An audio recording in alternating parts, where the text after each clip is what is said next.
नमस्कार, welcome to दिनामी economy and economics.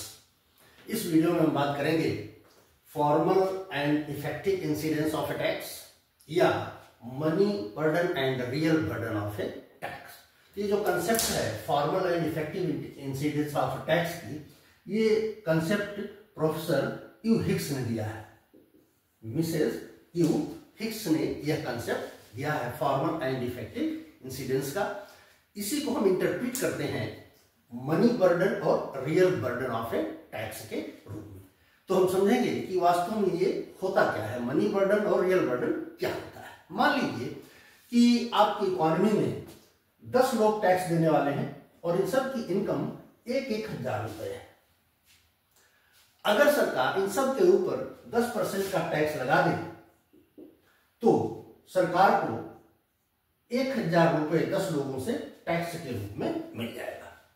ये जो टैक्स कलेक्शन है सरकार का 1,000 रुपए, इसी को हम कहते हैं money burden of a tax. इसका मतलब क्या हुआ?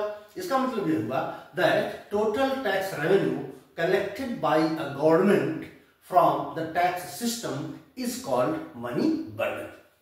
क्या हुआ कि किसी टैक्स प्रणाली में सरकार के द्वारा करों के माध्यम से जो भी राजस्व या जो भी आय प्राप्त होती है उसे हम मनी बर्डन का नाम देते हैं। इसी मनी बर्डन को मिसेस हिक्स ने फॉर्मल इंसिडेंस का नाम दिया है।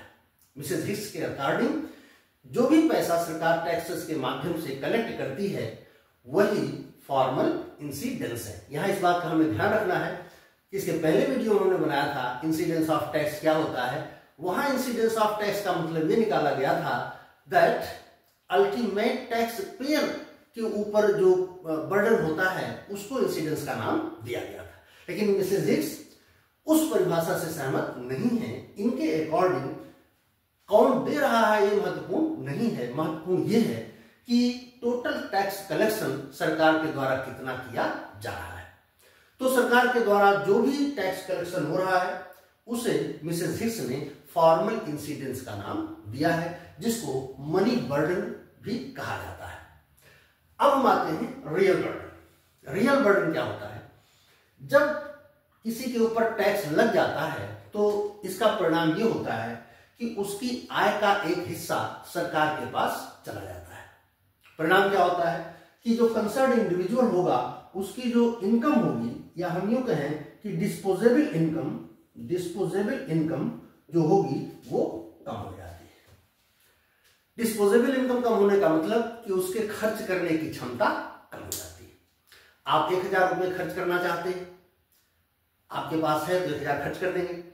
लेकिन अगर सरकार ने उसी में से 100 रुपए ले लिए तो अब आप केवल 900 रुपए खर्च कर पाएंगे। इसका परिणाम ये होगा कि जैसे ये एग्जाम्पल हमने लिया, 10 लोग हैं, अगर सरकार टैक्स ना ले और पूरे के पूरे 1,000 रुपए खर्च कर दिए जाए तो 10,000 रुपए लोग खर्च करेंगे, यानी 10,000 रुपए की खरीदारी करेंगे। लेकिन अगर सरकार ने 10% ले लिए तो अब कलेक्टिवली सबके पास केवल 9,000 रुपए बचेंगे, 9,000 रुपए बचेंगे। इस 9,000 को ही खर्च करेंगे। इसका मतलब कि ये 9,000 की ही खरीदारी कर पाएंगे।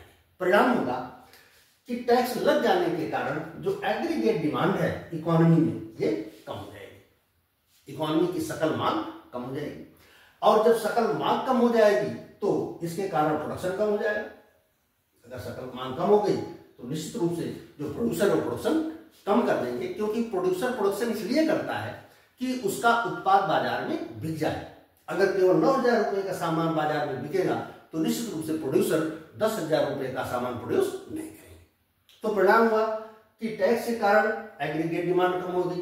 एग्रीगेट डिमांड कम होने के कारण प्रोडक्शन कम हो गया, और प्रोडक्शन कम होगा तो इसके कारण इकोनॉमी में अनएम्प्लॉयमेंट भी बढ़ जाएगा। निश्चित रूप से 10,000 रुपए का सामान बनाने के लिए जितने लोगों को काम पर लगाना पड़ेगा, 9,000 रुपए का सामान बनाने के लिए उतने लोगों को काम पर नहीं लगाना पड़ेगा। तो टैक्स लगाने के कारण एग्रीगेट डिमांड कम हुई, प्रोडक्शन कम हुआ, इकोनॉमी में अनएम्प्लॉयमेंट बढ़ गया। इसके साथ साथ चूंकि आपकी इनकम का एक हिस्सा सरकार ने ले लिया है, आपके खर्च करने की क्षमता कम हो गई, तो इसके कारण आपके सेटिस्फैक्शन का लेवल या वेलफेयर का लेवल भी कम हो गया। तो टैक्स लगने के कारण ये समस्याएं आ गई, एग्रीगेट डिमांड कम हो गया, प्रोडक्शन घट गया, अनएम्प्लॉयमेंट कम हो गया, और इतना ही नहीं बल्कि इंडिविजुअल्स का वेलफेयर भी कम हो गया। तो कलेक्टिवली ये सब जो इम्पैक्ट पड़ रहा है टैक्स लगाने का, इसी को कहा जाता है इकोनॉमिक्स में रियल बर्डन। तो हम ये कह सकते हैं कि real burden of a tax can be measured by effect on level of production, level of unemployment and level of welfare. In fact, if a tax is imposed, all these variables will decline. Aggregate demand will fall, production will fall, unemployment will increase and welfare will fall. तो किसी कर को लगाए जाने के कारण अर्थव्यवस्था की एग्रीगेट डिमांड, उत्पादन, बेरोजगारी और लोगों के वेलफेयर के ऊपर जो प्रभाव पड़ता है उसे रियल बर्डन का नाम दिया जाता है। तो ये डिफरेंस आ गया। मनी बर्डन का मतलब हो गया total collection of tax revenue, इसको मिसेस हिक्स ने कहा फॉर्मल इंसिडेंस।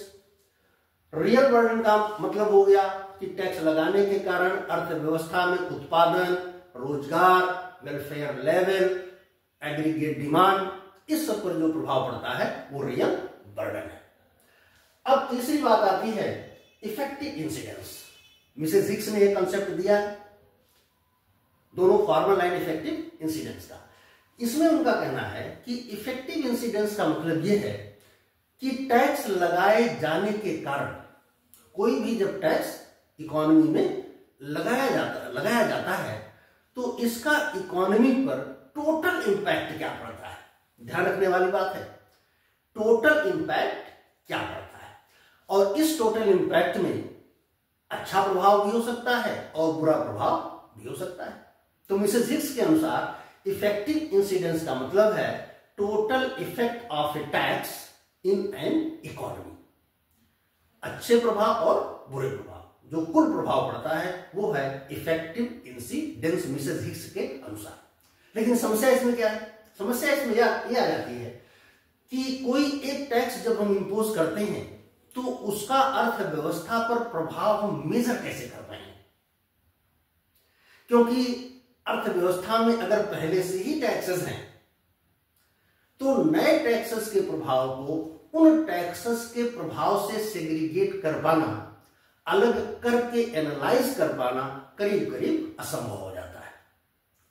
ऐसा होने के लिए हम ऐसे सिस्टम की अगर कल्पना करें जिसमें पहले से कोई टैक्स नहीं है और एक नया टैक्स इंपोज किया जाए और फिर हम देखें कि उस टैक्स के कारण क्या इंपैक्ट पड़ रहा है। ध्यान रखना है positive as well as negative, तब हम समझ सकते हैं कि इफेक्टिव इंसिडेंस क्या है। अन्यथा अगर अन्य टैक्सेस के साथ ही कोई नया टैक्स इंट्रोड्यूस किया जाता है या इंपोज किया जाता है तो जो कल्पना है या जो इनका इफेक्टिव इंसिडेंस की कंसेप्ट है उस कंसेप्ट को एनालाइज कर पाना बहुत मुश्किल हो जाता है, क्योंकि अलग अलग टैक्सेस के प्रभाव को इकोनॉमी में हम सेग्रीगेट नहीं कर पाते हैं। फिलहाल मिसेस हिक्स ने ये दोनों कंसेप्ट दिए हैं, फॉर्मल एंड इफेक्टिव इंसिडेंस, और इसी के आधार पर मनी बर्डन और रियल बर्डन की बात भी की जाती है। वीडियो पर आप अपनी राय दें। वीडियो अच्छा लगा तो इसे शेयर करें, सब्सक्राइब करें। किसी विषय विशेष पर आप हमारा वीडियो चाहते हैं तो कमेंट के माध्यम से हमें जरूर बताएं, हम प्रयास करेंगे वो वीडियो हम आप तक पहुंचाएं। वीडियो देखने के लिए आपका धन्यवाद।